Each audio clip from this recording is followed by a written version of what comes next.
이른바 환경부 블랙리스트 사건으로 재판에 넘겨진 김은경 전 환경부 장관이 1심에서 징역 2년 6개월을 선고받고 법정 구속됐습니다. 함께 재판에 넘겨진 신미숙 전 청와대 균형인사 비서관은 징역 1년 6개월에 집행유예 3년을 선고받았습니다. 취재기자 연결합니다. 박석영 기자. 네, 서울중앙지법입니다. 네, 기소 1년 9개월여 만인데요. 첫 사법부의 판단이 나왔습니다. 환경부 산하 공공기관 임원 채용 과정에서 김은경 전 장관과 신미숙 전 비서관이 모두 불법 행위를 저질렀다라고 본 거죠? 네, 서울중앙지방법원은 직권남용 권리행사방해 등의 혐의로 재판에 넘겨진 김 전 장관에게 징역 2년 6개월을 선고하고 법정 구속했습니다. 또 함께 기소된 신미숙 전 청와대 균형인사 비서관에게는 징역 1년 6개월의 집행유예 3년을 선고했습니다. 재판부는 김 전 장관이 청와대와 협의해 원하는 사람을 임명하려 환경부 산하 공공기관 임원들에게 사표 제출을 요구하고 거부하면 표적 감사를 시행해 사표를 제출받았다고 판단했습니다. 또 신 전 비서관과 공모해 공석이거나 공석이 될 자리에 내정자를 정하고 지원하도록 해 결국 최종 후보자에 들게 했다고 설명했습니다.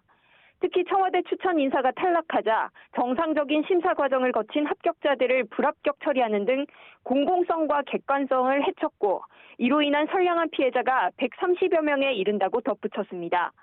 아울러 위법한 임무를 수행하지 못했다며 관련 공무원에 대해 좌천성 조치를 하는 등 원칙 없는 인사로 공무원들에게 정신적 스트레스를 느끼게 한 게 자명하다고 지적했습니다.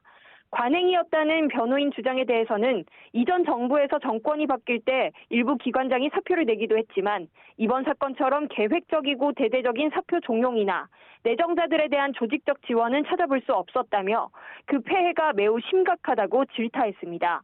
재판이 끝난 뒤 김 전 장관에 대해서는 곧바로 구속 절차가 진행됐고 변호인은 판결 결과에 대해 딱히 할 말은 없다면서 곧바로 항소하겠다는 뜻을 밝혔습니다.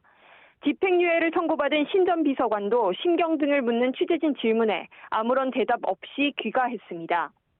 김 전 장관과 신 전 비서관은 박근혜 정권 때 임명했던 환경부 산하 공공기관 임원들에게 사표를 받아내고 이 자리에 청와대가 점찍은 후보자가 임명되도록 채용에 개입한 혐의 등으로 지난 2019년 4월 재판에 넘겨졌습니다.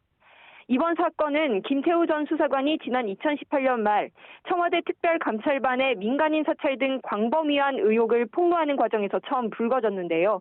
현 정부 장관과 청와대 비서관 출신 인사에 대한 첫 검찰 수사였던 만큼 선고 결과에 대한 파장도 적지 않을 것으로 보입니다. 지금까지 서울중앙지법에서 YTN 박석영입니다.